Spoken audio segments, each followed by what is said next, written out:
Right breaking చేస్తున్నాం. Phone tapping కేసులో కీలక పరిణామం చోటు చేసుకుంది. బీఆర్ఎస్ సీనియర్ నేత మాజీ మంత్రి హరీష్ రావుకు ప్రత్యేక సిట్ బృందం నోటీసులు జారీ చేసింది. ఈ నేపథ్యంలో హరీష్ రావు విచారణకు హాజరయ్యారు. జూబ్లీహిల్స్ పోలీస్ స్టేషన్ లో సజ్జరార్ నేతృత్వంలో సిట్ బృందం ఆయన్ని పలు అంశాలపై ప్రశ్నిస్తుంది. దాదాపు 3 గంటలకు పైగా విచారణ కొనసాగుతుంది.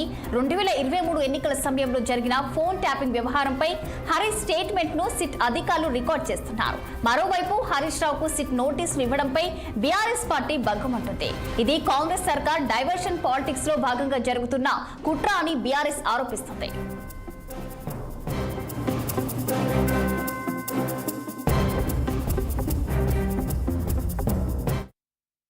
ఫోన్ ట్యాపింగ్ కేసులో కీలక పరిణామం చోటు చేసుకుంది. బీఆర్ఎస్ సీనియర్ నేత మాజీ మంత్రి హరీష్ రావుకు ప్రత్యేక సిట్ బృందం నోటీసులు జారీ చేసింది. ఈ నేపథ్యంలో హరీష్ రావు విచారణకు హాజరయ్యారు. జూబ్లీహిల్స్ పోలీస్ స్టేషన్ లో సజ్జనార్ నేతృత్వంలో సిట్ బృందం ఆయన్ని పలు అంశాలపై ప్రశ్నిస్తుంది. దాదాపు 3 గంటలకు పైగా విచారణ కొనసాగుతుంది. 2023 ఎన్నికల సమయంలో జరిగిన ఫోన్ ట్యాపింగ్ వ్యవహారంపై హరీష్ స్టేట్మెంట్ ను సిట్ అధికారులు రికార్డ్ చేస్తున్నారు. మరోవైపు హరీష్ రావుకు సిట్ నోటీసులు ఇవ్వడంపై బీఆర్ఎస్ పార్టీ బగ్గమంటుంది. ఇది కాంగ్రెస్ సర్కార్ డైవర్షన్ పాలిటిక్స్ లో భాగంగా జరుగుతున్న కుట్ర అని బీఆర్ఎస్ ఆరోపిస్తుంది.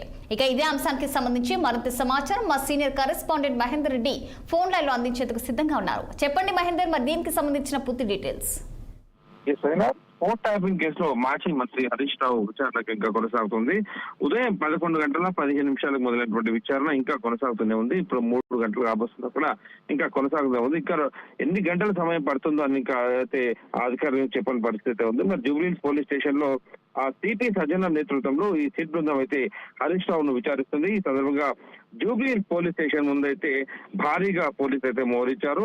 హరీష్ రావు విచారణకు హాజరైన క్రమంలో భారీగా బీఆర్ఎస్ శ్రేణులు కూడా ఎంత కంట్రోల్ చేస్తున్నప్పటికీ ఇక్కడికైతే వస్తూనే ఉన్న పరిస్థితి కనిపిస్తుంది. వాళ్ళందరూ కూడా ఇక్కడ నుంచి తరలిస్తూనే ఉన్నారు. ట్రాఫిక్ అంతరాయం కలగకుండా, అలాగే లా అండ్ ఆర్డర్ ఇష్యూకి ఎదురు రాకుండా కూడా ఇటు పోలీసులు అయితే అందరినీ వారుస్తున్న పరిస్థితి కనిపిస్తుంది. ఇక హరీష్ రావుకు నోటీసులు ఇచ్చిన నేపథ్యంలో బీఆర్ఎస్ శ్రేణులు అయితే బగ్గుమన్న పరిస్థితి ఉంది. ఇక సిట్టు విచారణకు హాజరయ్యే ముందు మాజీ మంత్రి హరీష్ రావు అలా కేటీఆర్ కూడా నివాసానికి వెళ్లి కలవడం జరిగింది.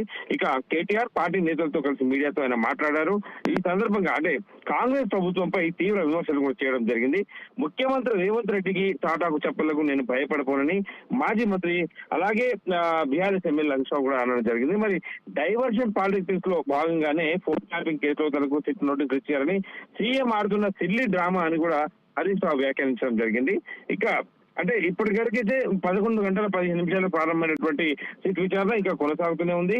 మరి సోమవారం రాత్రి అంటే 9 గంటలకు నోటీసులు ఇచ్చి మంగళవారం ఉదయం 11 గంటలకు విచారణ రావాలని సిట్ ఆదేశించడంపై హరీష్ రావు కూడా వెంటనే స్పందించడం జరిగింది. నిన్ననే ఇది రాజకీయ కక్షతో తీసుకున్న చర్యగా అభివర్ణించారు. రేవంత్ రెడ్డి బామ్మర్ది భాగవతం అలాగే మున్సిపల్ ఎన్నికల ముందు అవినీతిని బయట పెట్టినందుకే నోటీసులు ఇచ్చారని, ఇలాంటి చర్యలు తనకు కొత్త కాదని హరీష్ రావు అయితే వ్యాఖ్యానించడం జరిగింది. ఉమ్మడి రాష్ట్రంలోనూ అప్పటి ప్రభుత్వాలు తనపై అనేక కేసులు పెట్టాయని, కేసీఆర్ నాయకత్వంలో పోరాడి ముందుకు వెళ్లామని కూడా హరీష్ రావు మాట్లాడడం జరిగింది.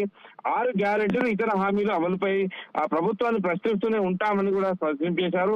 ఎట్టి పరిలో ఎన్ని కేసులు పెట్టినా ఎన్ని అరెస్టులు చేసినా తమ పోరాటం ఆగదు అనేటట్టుగా అయితే చెప్పారు. మరి ప్రస్తుతం బయటపడుతున్నటువంటి బొగ్గు కుంభకోణం, వాటాల పంచాయతీ అంశాలు ప్రజలకు అర్థమయ్యాయని, వాటి నుంచి ప్రజలు మీడియా నుంచి మళ్లించేందుకే నోటీసుల డ్రామా నడుస్తుందని హరీష్ రావు అయితే ముఖ్యమంత్రి రేవంత్ రెడ్డి పైన ఆరోపించారు. మరి పంచాయతీ ఎన్నికల్లో ముఖ్యమంత్రి రేవంత్ రెడ్డి అంచనాలు పూర్తిగా తప్పాయని, ఊహించని స్థాయిలో వేరే స్థానాలు వచ్చాయని, మరి ఇప్పుడు మున్సిపల్ ఎన్నికల్లో అలాంటిది కూడా జరిగే అవకాశం ఉంది కాబట్టి తమను ప్రచారం చేసుకోనియకుండా అడ్డుకునేందుకు ఇలాంటి చిల్లి కుట్రలకు పాల్పడుతున్నారన్నట్టుగా కూడా చెప్పడం జరిగింది. కృష్ణా జలాలు ఆంధ్రప్రదేశ్ కు అప్పగించే అంశంపై కూడా ప్రభుత్వాన్ని మేము విమర్శిస్తూనే ఉన్నాం. గత 2 ఏళ్లుగా ఫోన్ ట్యాపింగ్ అంశంపై నాటకాలు సాగుతున్నాయని వ్యాఖ్యానించడం జరిగింది. మరి గతంలో తనపై పెట్టిన కేసులకు హైకోర్టు, సుప్రీంకోర్టు కొట్టేశాయని, న్యాయం తమ వైపే ఉందని కూడా ధీమా వ్యక్తం చేశారు. మరి ఉదయం 11 గంటలకు రమ్మంటే ఖచ్చితంగా 11 గంటలకైతే హరీష్ రావు చిట్టు బృందం ముందైతే హాజరవడం జరిగింది.